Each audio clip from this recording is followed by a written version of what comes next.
You got into the safety business because you wanted to protect people, but somewhere along the way, the job started controlling your time, your schedule, your priorities, even your income potential. What if the expertise you've built over the years in the field can give you something more? More freedom, more control, more ownership of your future. I'm Sheldon Primus, the author of 7 Steps to Starting a Profitable Safety Consulting Business and the host of the Safety Consultant Podcast, with more than 350 episodes helping safety professionals become consultants and grow their career. Consulting changed my life. In fact, I'm a full-time RVer, and one consulting contract paid for my home I live in today. Now, I help safety professionals build their own consulting practice through bi-weekly coaching calls, accountability, and personal guidance. But this program isn't for everyone. Start with the Consultant Readiness Audit at sheldon.coach. What if everything we thought we knew about safety was just interference? From the host of the Rated R Safety Show and the founder of Safety FM comes the complete Signal Transmission Trilogy, now available in one powerful edition. Safety, in my opinion, the book that started the conversation. Safety Mutation, where the boundaries of culture, systems, and belief begin to break. And now, Safety Transmission, the final piece of the signal. For the first time, all 3 books are together in one volume. The Signal Transmission Trilogy, Complete Edition. This isn't just about compliance. It's about consciousness. It's about decoding the way we think, lead, and live, inside and outside the system. Whether you've been following the signal since the beginning or you're just now tuning in, this is the version to own. Search Signal Trilogy on Amazon or visit safetyfm.com to get your copy now.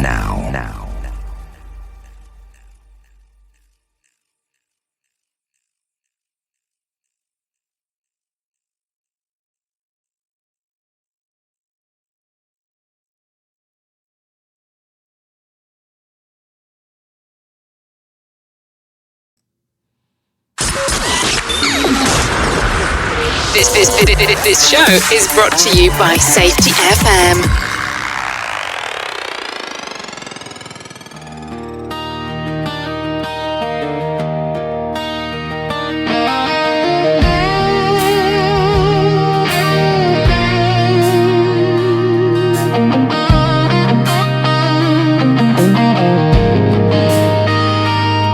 Every day on the job there's a moment. Sometimes you see it, sometimes you don't, where everything hangs in the balance. A loose bolt, a missed clip, a bad assumption. Or maybe the opposite, a choice made right. The right PPE, the right lockout, the right conversation at just the right time. Some folks call that luck. Here on Safety Wars we call it something else. The kiss of safety, the quiet moment where a safe choice gives you another sunrise, another paycheck, another night with the people you love. And the truth, no policy, no regulation, no binder full of procedures means a thing unless you live it, unless your team lives it, unless safety isn't a chore, it's a culture, a war we fight every day, one small decision at a time. Hi, this is Jim from Safety Wars. Before we start the program, I want to make sure everyone understands that we often talk about OSHA and EPA citations, along with some other regulatory actions from other agencies, legal cases, and criminal activity. Everyone is innocent until proven guilty in a court of law. Proposed fines are exactly that, and they are often litigated, reduced, or vacated. We use available public records, news accounts, and press releases. We cannot warranty or guarantee the details of any of the stories we share, since we are not directly involved with these stories, at least not most of the time. Enjoy the show. This show is brought to you by Safety FM. Hello, hello. This is Safety Wars for Thursday, November 20th, 2025. Just 1 week away from that L-tryptophan high we're all going to have. Yes. Thanksgiving tomorrow. We are on this week, in the next few days. We're going to be releasing some Thanksgiving safety music. So, a couple of things out there. I got a special request to talk about NFPA requirements. Well, not requirements, but notifications on holiday safety, most notably Thanksgiving. You know that's like one of the number one top fire holidays when there's fire calls of the year. Thanksgiving, Christmas, right? New Year's, I think, is the other one, where people are all getting together and, Anyway, you'll hear more about that next week. And so, one of the projects I'm on, they have a morning huddle. Every morning, there's everybody gets together. We all talk about safety, things that went on the day before that could have gone better, things of that day which we're trying to plan for, and something about safety. So here we have, and this is like a bizarre story. This actually happened, about 2 miles away from my house, in North Myrtle Avenue in Spring Valley, New York. So this is from News 12. Officials tell News 12, this is from last week, a body was discovered at a construction site on North Myrtle Avenue. Investigators say the person has not been identified. It's unclear how long the body was there for, but it was discovered inside a portable toilet. It's like, well, that's, bizarre. Then I said, well, how often does this happen? So I just did a Google search here. And here we have so we have the one in Rockland, February of earlier this year, a Richland man dies in a porta potty fire. He said himself. This is from Levittown, Long Island, New York, from last year. Looking for a person who set a porta potty afire in Levittown. Dead body discovered inside a porta potty at a Baltimore Ravens '70s stadium from 2019. Man found dead in porta potty at Walker County Flea Market from 2 months ago. Homeless man files lawsuit after porta potty incident in Saginaw, Michigan. Arson bomb squad investigating after a man set fire to a portable bathroom on his front lawn. There's another one, man from Brooklyn, New York, News 12 in Brooklyn. Man found dead inside Lakewood porta potty. Cowboys, Marshtown, Nealon dies after a apparent self-inflicted wound inside a porta potty. So there's a lot of stuff that goes on inside of porta potties. I don't know. It's a little bit bizarre if you ask me, but, it's like, really? It's just like where people ask you, Jim, why do we, here we go. Of course, Florida man here. Naked Florida man abandons stolen SUV to hide in porta potty. So, now you're going to say, well, okay, obvious safety issues in there, but what does that mean really for us? I've spoken to many EMTs over the years, and what the EMTs have said to me is that in bathroom and porta potties are where they find a lot of their issues. Not, I don't want to say it's common, but it does happen with people who feel sick. So what do? They go to the porta potty. People want privacy, they go to the porta potty. A homeless person needs somewhere to do his business or her business, they go to the porta potty. And there are other things going on. So this comes to what does this mean for us? What really does it mean for us? I'm trying to get rid of this. I have these lines coming down. Are those on the camera lens? Yeah, apparently on the camera lens. What do we do here? You have people coming into work every day. You have people leaving work every day, your job site, whatever it was. The last person who leaves, do they actually inspect the job site to make sure everybody leaves? Well, what do you mean, Jim? I work at many secure job sites. There is a fence around the entire job site. Do you actually go out there at the end of the day, knock on every porta potty, check every bathroom, any place on there, and make sure you're not locking people in? Because that not only is a safety hazard, that's also a potential security hazard. I've been on jobs where they've already locked people in, and what happens?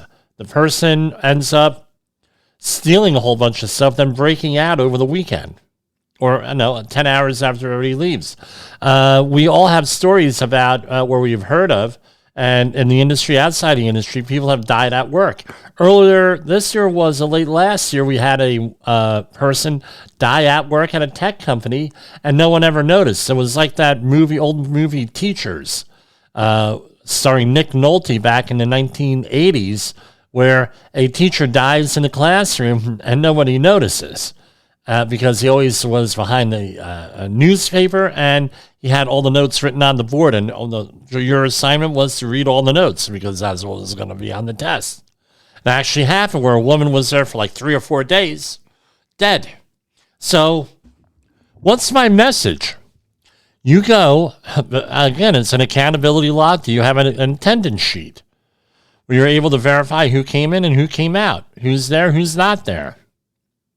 So you go in, and that's what we made a point today. So at the end of the day, when there's only 2 or 3 people left, because of course we have the buddy system, everybody go around.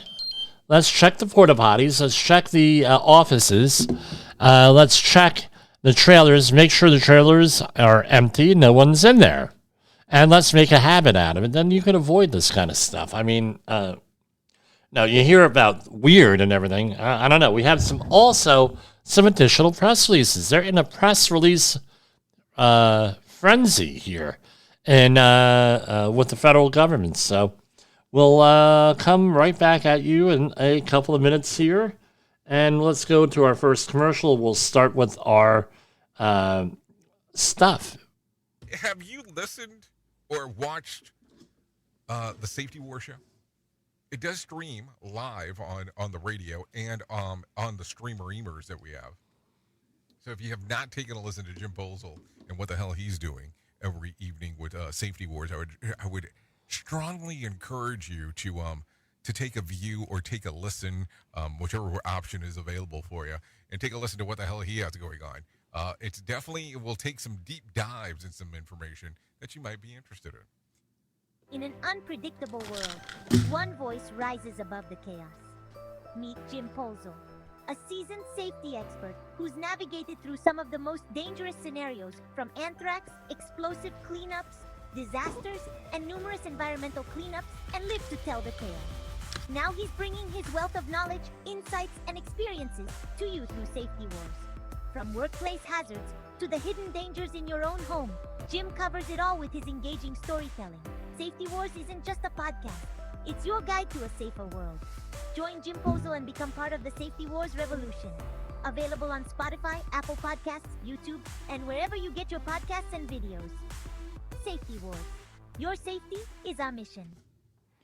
OSHA recordables, catastrophic losses, environmental disasters. You want answers? So do I. This is Jim Posel with Safety Wars. That's my daddy! Yes, Jessica, I am your father. Safety Wars is streaming now. SafetyFM.com. Yeah, I had to adjust that camera and turn off the light behind me. It was getting this like silver streak or this golden streak coming across there.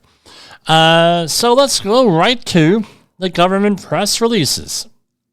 Happy, joy here. So, okay, so I have something that I signed up for, but I never received a copy of because they only come out with it quarterly, and we'll go through it briefly. What is this? This is the Office of Inspector General, right? Hold on. Let me make this like this. Okay. Office of Inspector General for OSHA, for OIG Investigation Newsletter. Office of Inspector General from the Department of Labor, I guess. So this is from the quarterly summary of selective investigative accomplishments. Now, as we said last night, my opinion, right, we should be evaluating everything that is going on there and questioning everything that's going on. Why do we need a lot of these programs? I had asked this question. We had and it has to do with surveillance earlier this year on the U.S. Census. Now, do we really? No, yeah. Do we need the census to apportion the vote, the House of Representatives and everything else? Absolutely, we need that. However, they do a lot more other stuff other than that, and they're constantly collecting statistics. Or should they be doing it? And some people said yes, some people said no. I say, yeah, but let's question why they're doing this. Where does this apply? Same thing with the Bureau of Labor Statistics. With that, what are they using all of this data for? And do we really want them want to be cataloged? I mean, the biggest fraud that I hear is, I've heard from the federal government, one of the biggest, this will only take you 15 minutes to do, Jim. Yeah, and then you end up there for hours filling out forms, right, with that. Oh, but it's only 1 in 450 chance that you're going to get it. And it's like, yeah, and then how come I got it 3 times? I doubt that it's randomized. Sorry, doubt that it's randomized with this. It's like with jury duty, right?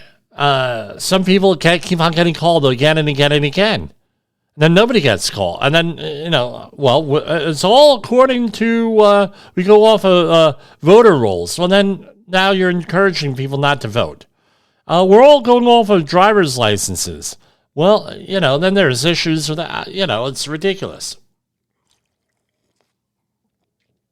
So what they need to do is continue to go and, in my opinion, do all the press releases. Explain why you're there and what you are doing. We're going to have another story here about the CSB, Chemical Safety Board. Maryland co-conspirators convicted and sentenced for $3.5 million in unemployment insurance fraud. Conspiracy, firearms, and drug trafficking claims. So this is from July 21st, 2025. The newsletter just came out this morning. Zakira Hussain pled guilty to conspiracy to commit wire fraud and aggravated identity theft for his role in a $3.5 million pandemic-related unemployment insurance fraud. It goes on and on. $557,000 fine, 102 months in prison. Right? With that. So when a search warrant was executed on his home, they found a firearm and a bag of marijuana out. Right? He threw a firearm and bag of marijuana out to his bedroom window. Here we have another one. Same crime sort of thing. A woman gets 4 months and 4 years, 2 months in prison in order to pay back $2.59 million in restitution for her involvement in a scheme to defraud unemployment insurance during the COVID pandemic. Here we go. California couple sentenced to more than 12 years in prison for unemployment insurance fraud. Former Amtrak employee sentenced to more than 2 years in federal prison for COVID-19 fraud. Lizette Lathan, a former Amtrak employee, was sentenced to 25 months in federal prison for conspiring with her husband to steal $1 million in pandemic-related unemployment insurance benefits and for fraudulently obtaining more than $63,000 in sickness benefits while she worked at the passenger railroad company. She was also ordered to pay more than $1 million in restitution. All during COVID here. Indianapolis man sentenced to prison for stealing pandemic relief funds. Again, a pandemic relief fraud scheme totaling $520,000. Unemployment insurance, $3.2 million. Unemployment here. It goes on and on and on. 2 defendants pled guilty to fraud scheme involving, and this is a local case for us, involving data stolen from hospital patients. On July 28th and August 6th, Charlene Marte and Wilkins Estrella pled guilty to conspiracy to commit wire fraud and bank fraud in a scheme fraudulently obtain pandemic relief funds from the IRS and the New York State Department of Labor. Again, $1 million in actual losses, and what do they got? Still doing the investigation, it looks like. And not sentenced yet. Here we go. Houston doctor to pay more than $2 million to settle allegation of fraudulent billing of federal programs.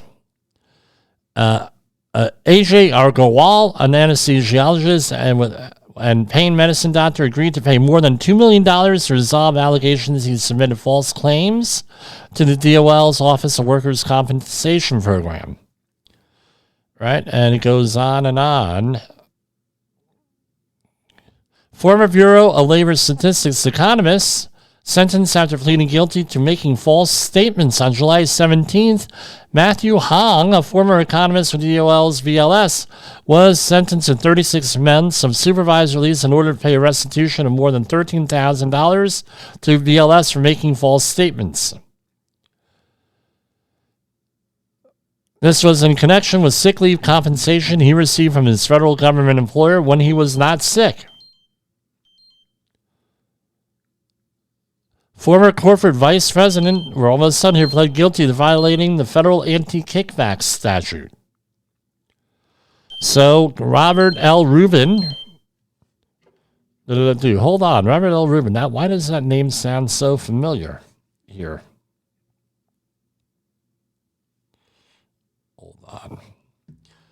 From 2010 to 2020, Rubin served as a vice president for a company one with headquarters in Herndon, Virginia, that engaged in the business of providing protective security officers at federal workplaces in numerous states.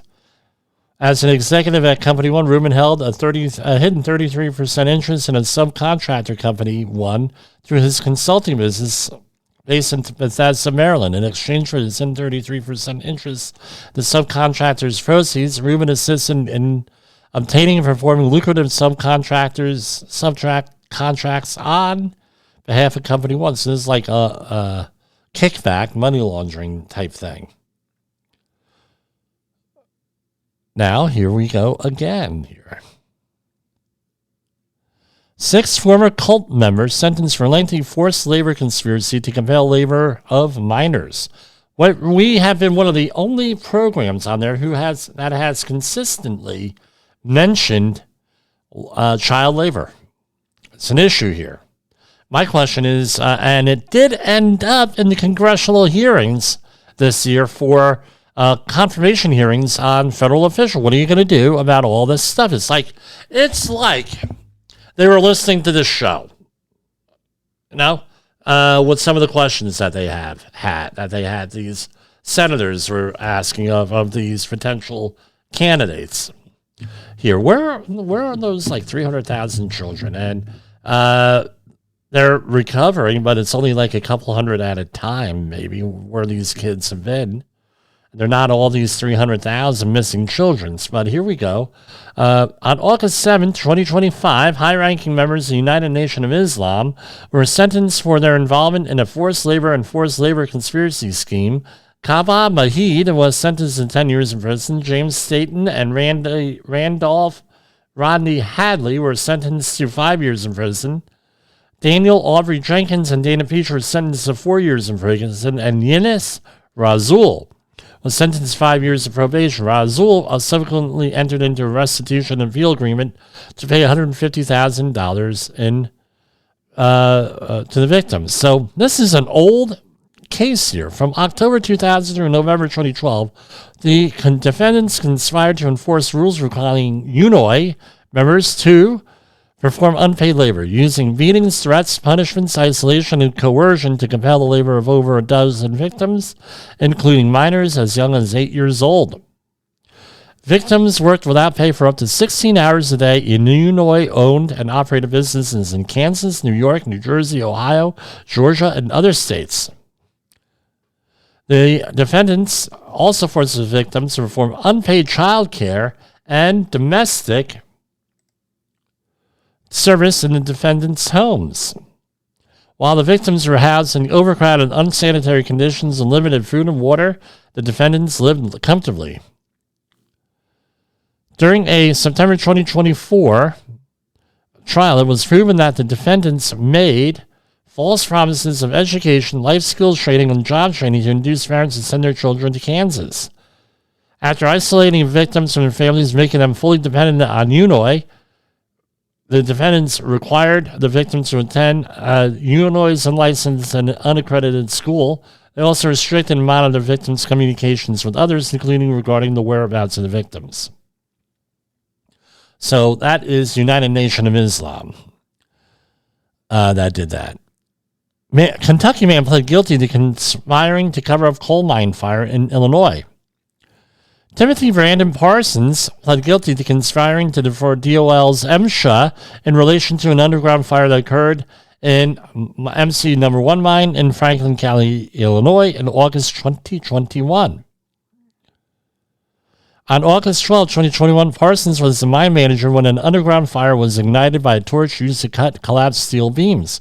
Rather than implementing the approved mine emergency evacuation and firefighting plan, Parsons and conspirators agreed that they would not evacuate miners or notify MSHA, despite gas detectors indicating the dangerous presence of carbon monoxide.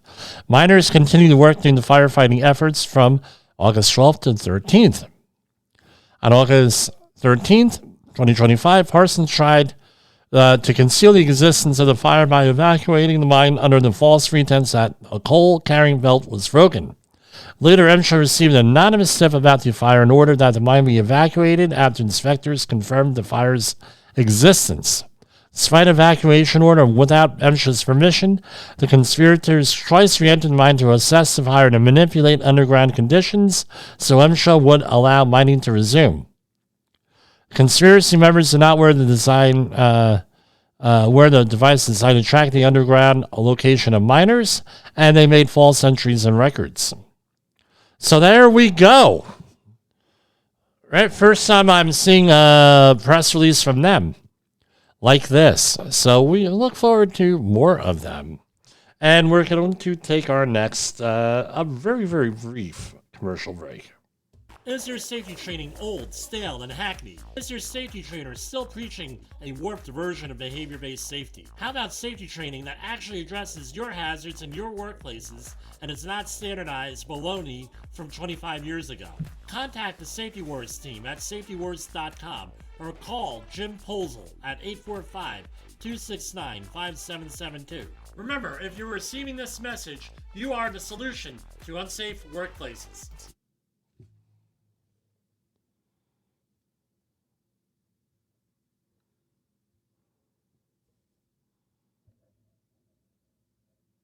This is gonna blow your mind. There's a new daytime talk show on your local cable access station.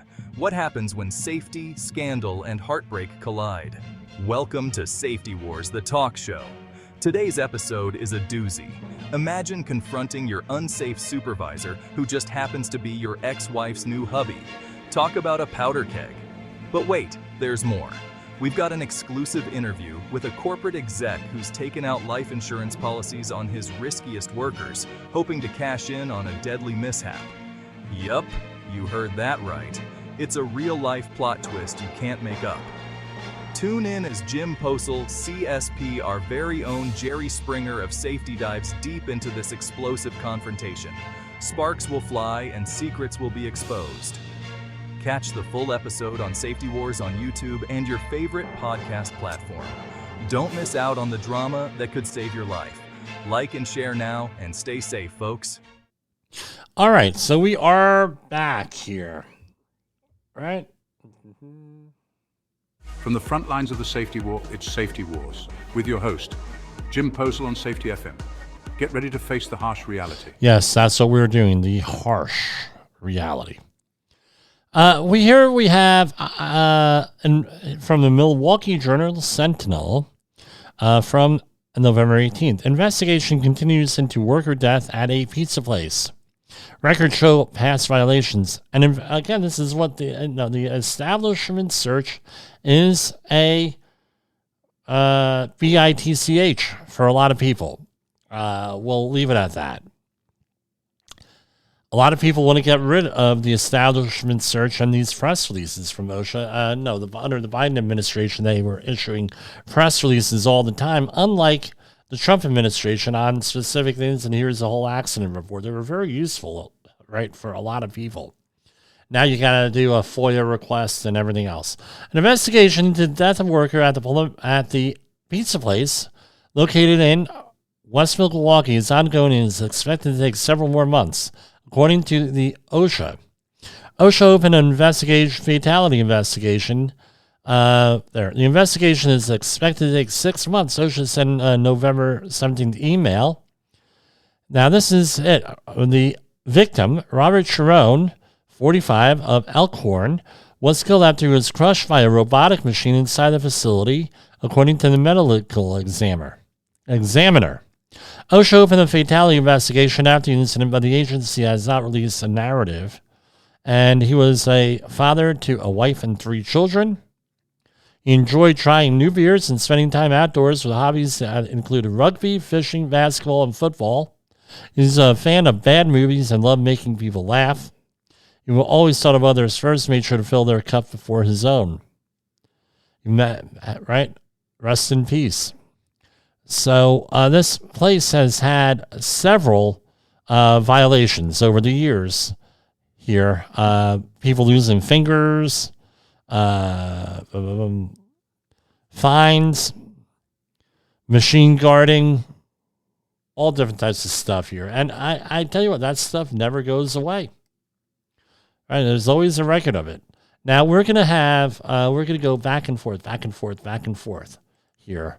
With the next 2 stories here, because I was able to look up the establishment search and find out some more info.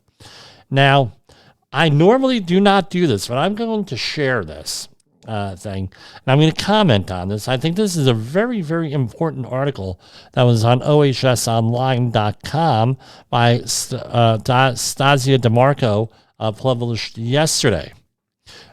As you know, we sometimes use... I'm using this under the fair use. For this time, we'll be commenting on this. As we know, we sometimes use the CSV stuff. We made a couple of videos, downloaded some videos, played some videos, and everything with them. And here we have proposed budget cut to Chemical Safety Board. Could limit OSHA's reach. Safety experts warn that eliminating the Chemical Safety Board will remove a critical investigative partner to OSHA. The Chemical Safety Board, an independent federal agency tasked with investigating chemical accidents, is once again facing elimination under the proposed federal budget. Right? While the stated justification points to overlapping responsibilities, safety experts warn that this is a dangerous misunderstanding that could have serious consequences for both workers and surrounding communities. Christy Hames, head of product marketing for chemical management and industrial hygiene solutions at Velocity EHS, the CIH, emphasizes the CSV plays a distinct and vital role. OSHA cannot. CSV is not a regulatory agency. They don't issue fines or citations like OSHA. Instead, they investigate a major chemical incident to uncover root causes and share lessons learned across the industry. That's something OSHA doesn't have the bandwidth or scope to do. You know what I'm going to do? I am going to PDF this because this is a important thing. While OSHA conducts inspections to ensure workplace compliance with federal safety standards, the CSV performs root cause investigations after catastrophic chemical incidents. These investigations go beyond regulatory violations to examine organizational failures, cultural breakdowns, and mechanical flaws. And I'll add this, they do a lot more than that contributed to tragic outcomes.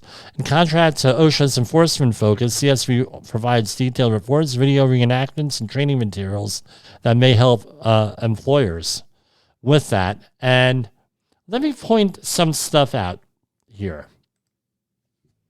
So we read these accident reports all the time from OSHA, right? And it says person died, right?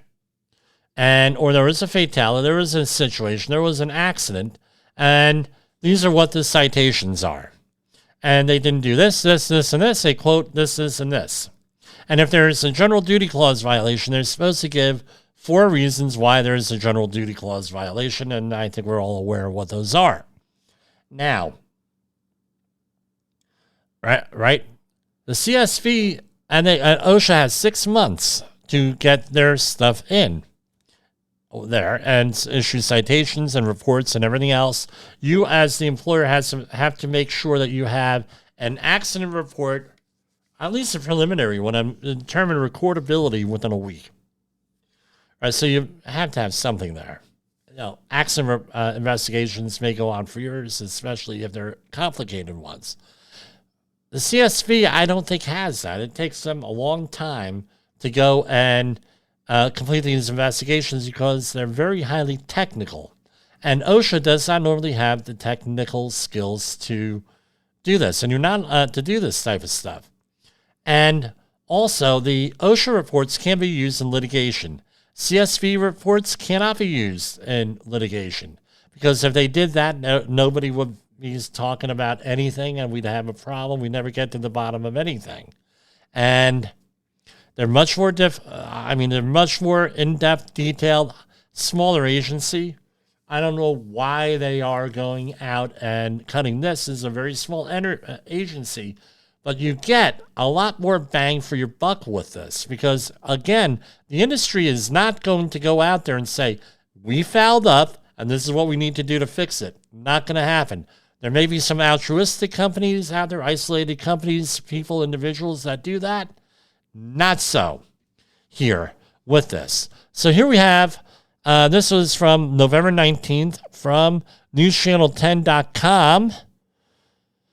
From Sunray, Texas, KFDA.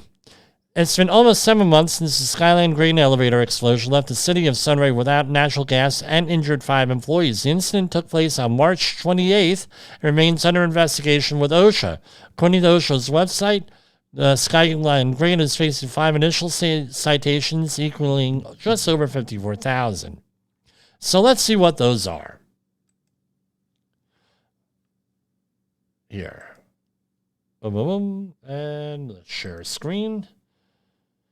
So this is what we're left with now. All right. So here we have the narrative. Where is the narrative? I think I need to go back one.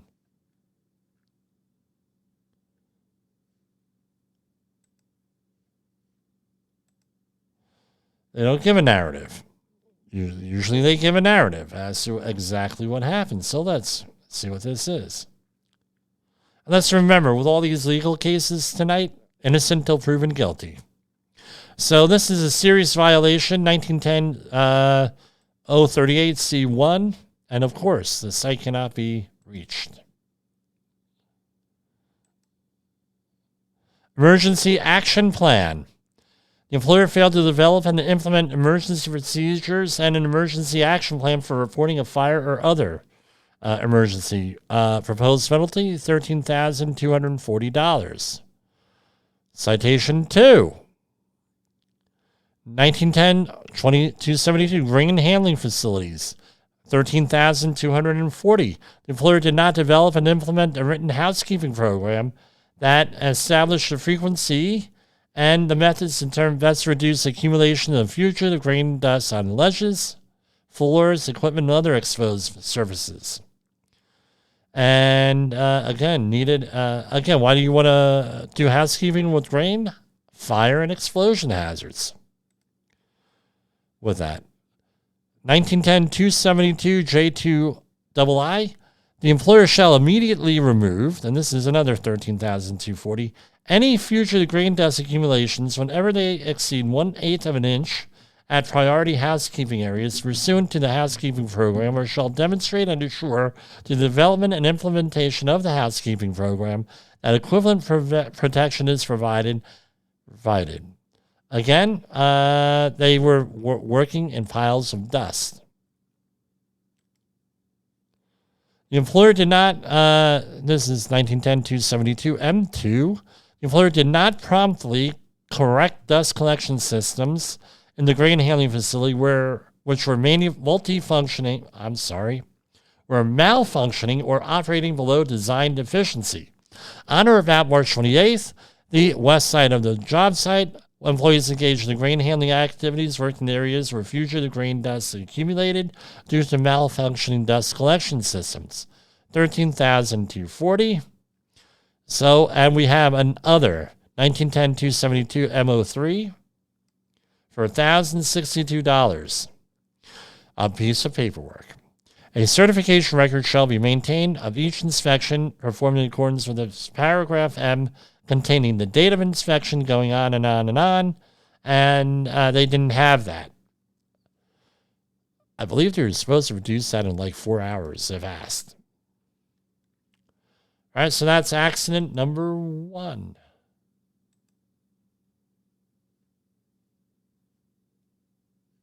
Don't lock up on me now. So here we have, let me take this off.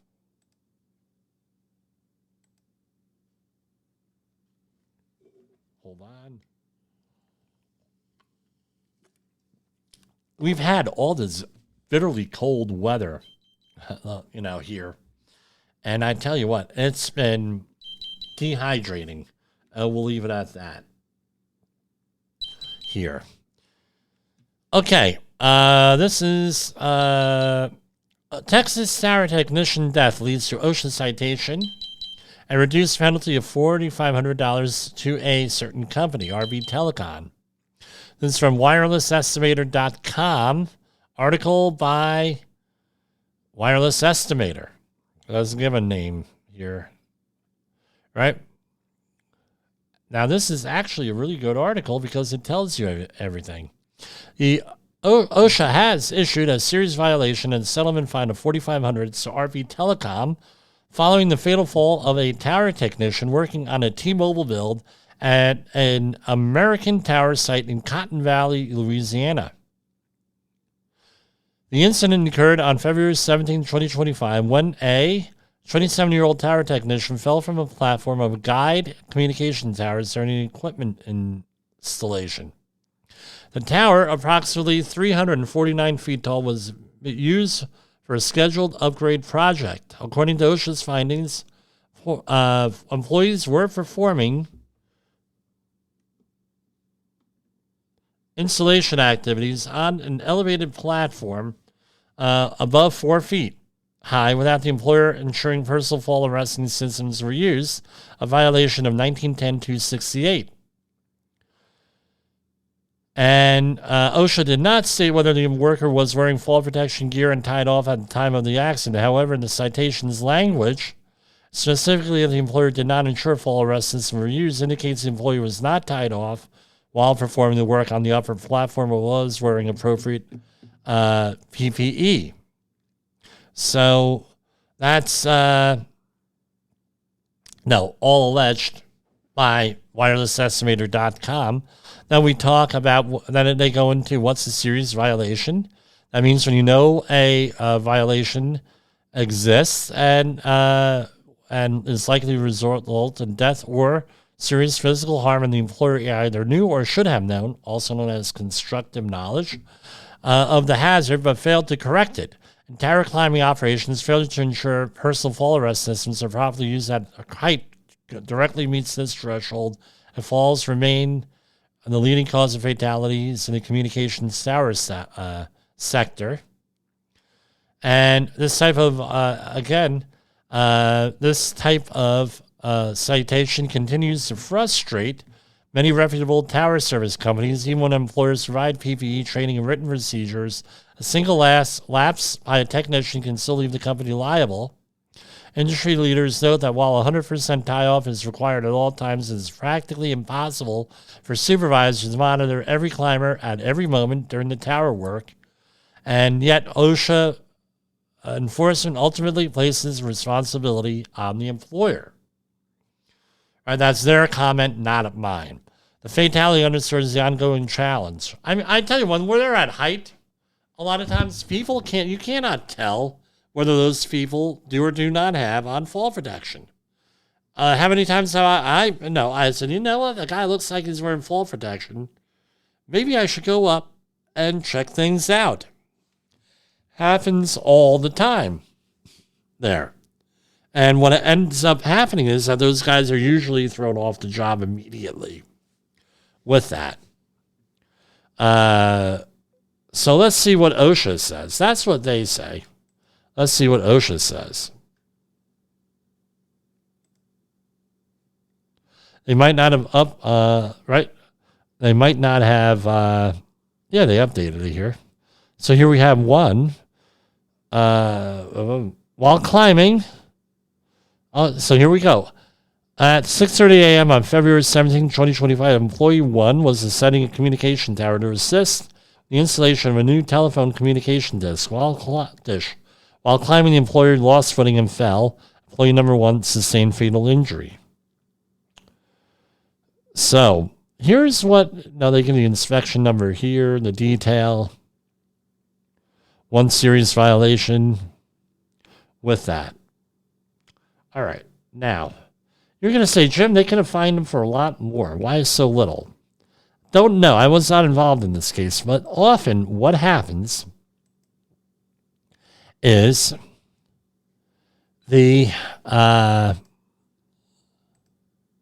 OSHA doesn't wants to get a right. They know that there's going to be a citation. There may be a lawsuit here. So OSHA tries to get people to admit guilt. So when there's a lawsuit, they can say, well, look, we're admitting guilt. They admitted guilt on this. Often that's what happens. I don't know if that happened here, but, that's the way it is. And that's enough for OSHA. Tonight we're going to move on to some other things. Safety Wars is streaming now. SafetyFM.com.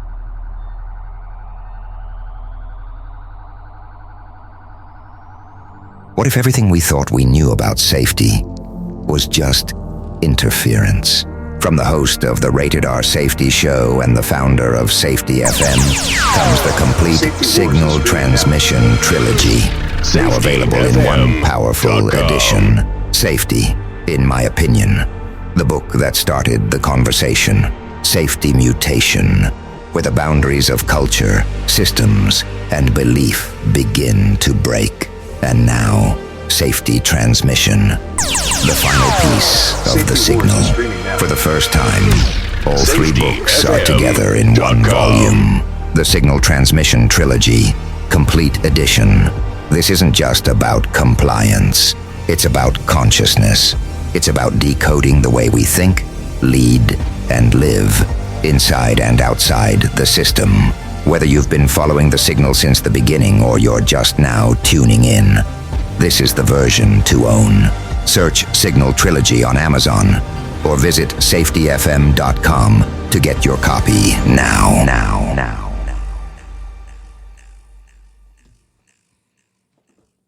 Okay, we are back. So, tell you what. At Safety FM, we're just a humble radio station and podcast network. Do one more. But we're changing the way people look at safety, one broadcast and one podcast at a time. Because here, we don't treat the word safety as a dirty word. We make it powerful. Rated R Safety Show. Jay Allen pushes boundaries and breaks myths. Safety Wars. Jim Posel brings the battle for safety to life. Pre-accident investigations. Todd Conklin dives deep into human performance. The Safety Consultant Podcast, Sheldon Primus helps you build your business and your career. A Hope Podcast with no name. Andy Barker and Matt Florio keep it real with human and organizational performance. The Accidental Safety Pro. Jill James explores what it means to grow in this profession. The Safety of Work. Dr. Drew Ray and Dr. David Proven bring you science, research, and real-world impact. Hop into action. Ben Hutchinson gets you moving from theory to practice. Truck Safe Live. Brandon Wiseman delivers compliance and safety for America's road warriors. The Safety Pro Podcast. Blaine J. Hoffman blends leadership and innovation for today's workforce. Whether you're on the job, on the road, or on a mission to make work safer, there's a voice for you at Safety FM. Safety FM, changing the way people look at safety, one broadcast at a time. Visit safetyfm.com or download the Safety FM app wherever you get your podcasts. So, a weird thing happened this past weekend. I was doing every year for the Boy Scouts. I do the troop that my son is in. I do first aid CPR training for the Weeblos. It's real simple at their level to discuss first aid CPR. I know where I went to school, grammar school, that was like half the year of health was first aid CPR back in them days, and that we didn't have mannequins.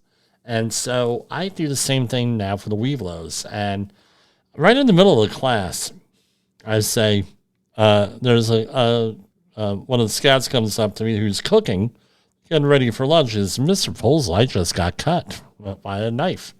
So I actually had an actual live demo for all of the kids to see, first time that ever happened. But you have to pivot, I guess, when it comes to this stuff. And that's what I do. U.S. Department of Labor today awarded, this is $2.3 million in additional funding to support continued disaster relief jobs, employment, and training services for West Virginia residents after the aftermath of 2025 severe storms. In May 2025, the Department's Employment and Training Administration awarded an emergency national dislocation grant-related worker grant of $1 million to Workforce West Virginia. And we also have U.S. Department of Labor awards $4.4 million to continue disaster relief jobs for Missouri residents affected by multiple severe storms. U.S. Department of Labor today awarded $4 million in additional funding to support continued disaster relief jobs for Missouri residents affected by severe storms that occurred in the spring of 2025. Right, in July 2025, the Department's Employment and Training Administration initially awarded $1 million in funding to the Missouri Department of Higher Education and Workforce Development to begin disaster recovery efforts. U.S. Department of Labor awards $1 million in grant funding to support disaster relief jobs and employment and training services for Alaska residents after the aftermath of severe storms and flooding caused by Typhoon Hailong. Beginning October 8th and continuing through October 13th, the remnants of Typhoon Hailong caused a series of powerful storms that struck substantial portions of Alaska's western, northern, and southwestern coasts. Wind gusts exceeding 100 miles per hour caused extensive storm surges and flooding that destroyed roads, runways, critical infrastructure, and washed away or severely damaging hundreds of homes and buildings in the affected communities. Alaska's Division of Homeland Security and Emergency Management reported that 1,400 residents were evacuated from 49 communities to Bethel, with some later being relocated to Anchorage because of a limited emergency housing. Secretary Shabazz Dreamer's statement on the September jobs report. Again, this stuff was delayed.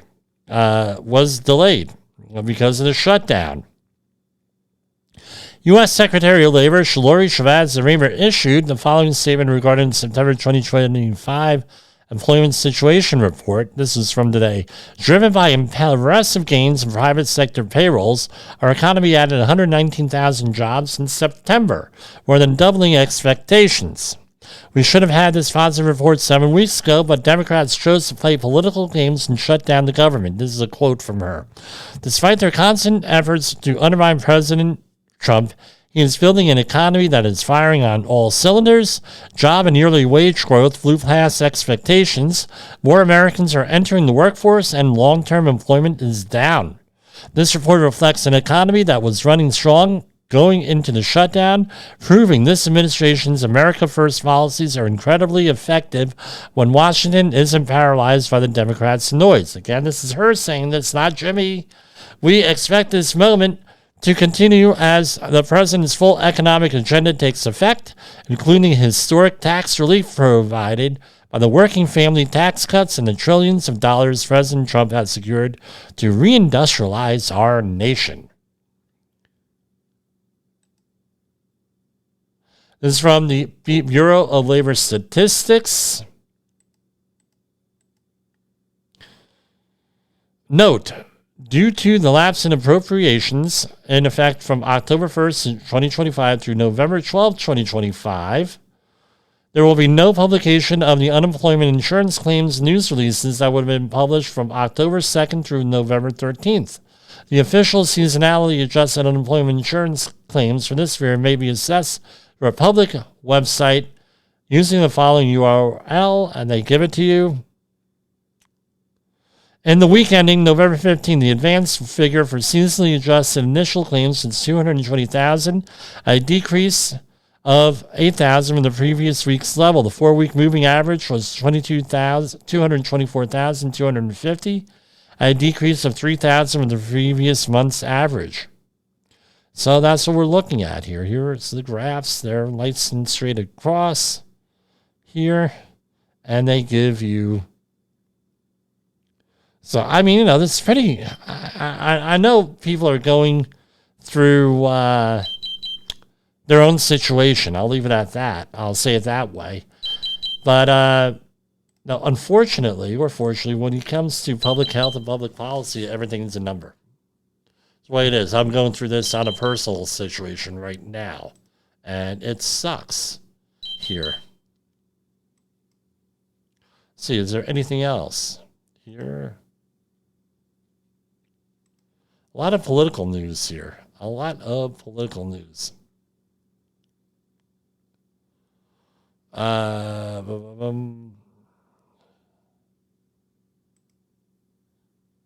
Okay, here you go.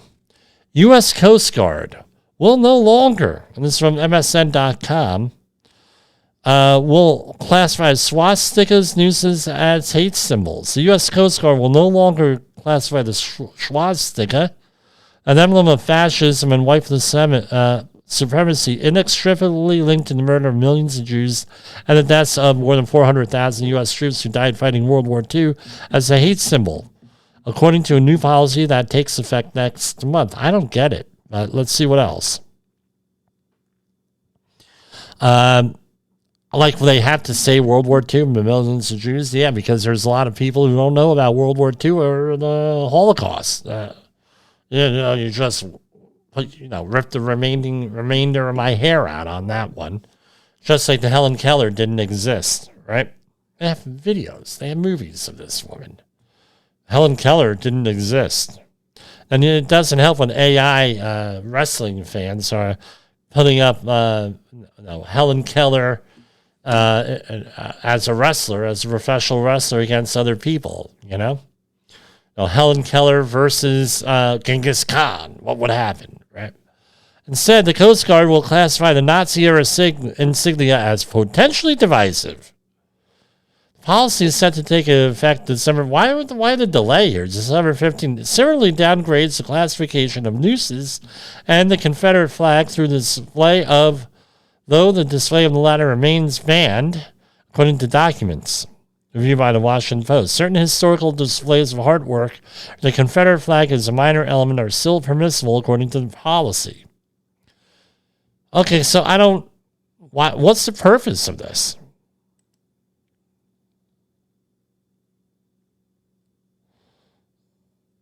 All right, so they're not hate symbols. Any display or promotion, is this internally? I mean, this article is not...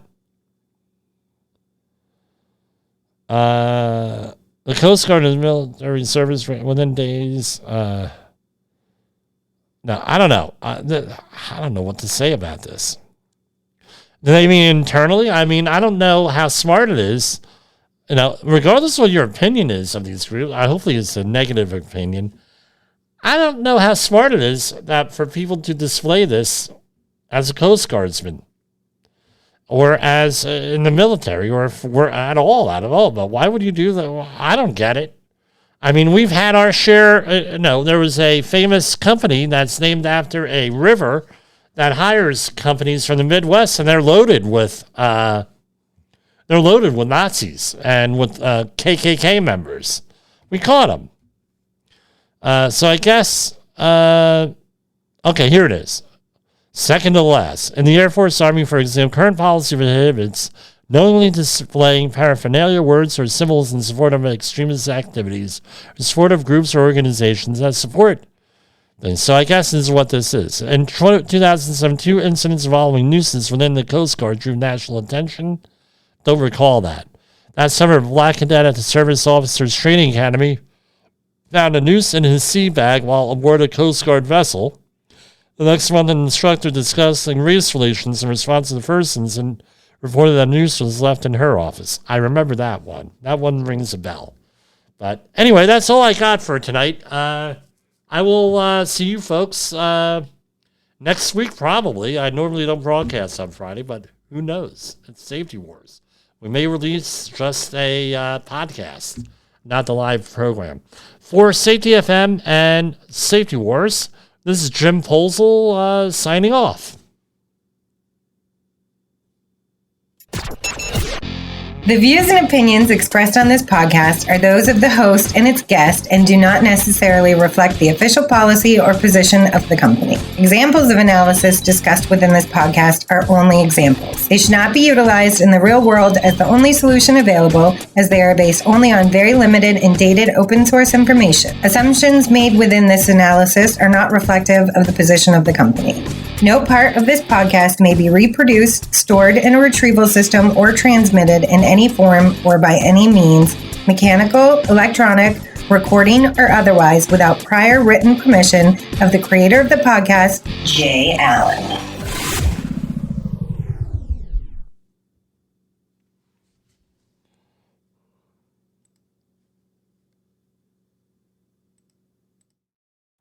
You got into the safety business because you wanted to protect people, but somewhere along the way, the job started controlling your time, your schedule, your priorities, even your income potential. What if the expertise you've built over the years in the field can give you something more? More freedom, more control, more ownership of your future. I'm Sheldon Primus, the author of 7 Steps to Starting a Profitable Safety Consulting Business and the host of the Safety Consultant Podcast, with more than 350 episodes helping safety professionals become consultants and grow their career. Consulting changed my life. In fact, I'm a full-time RVer, and 1 consulting contract paid for my home I live in today. Now, I help safety professionals build their own consulting practice through bi-weekly coaching calls, accountability, and personal guidance. But this program isn't for everyone. Start with the Consultant Readiness Audit at sheldon.coach. What if everything we thought we knew about safety was just interference? From the host of the Rated R Safety Show and the founder of Safety FM comes the complete signal transmission trilogy, now available in one powerful edition. Safety, in my opinion, the book that started the conversation. Safety Mutation, where the boundaries of culture, systems, and belief begin to break. And now, Safety Transmission, the final piece of the signal.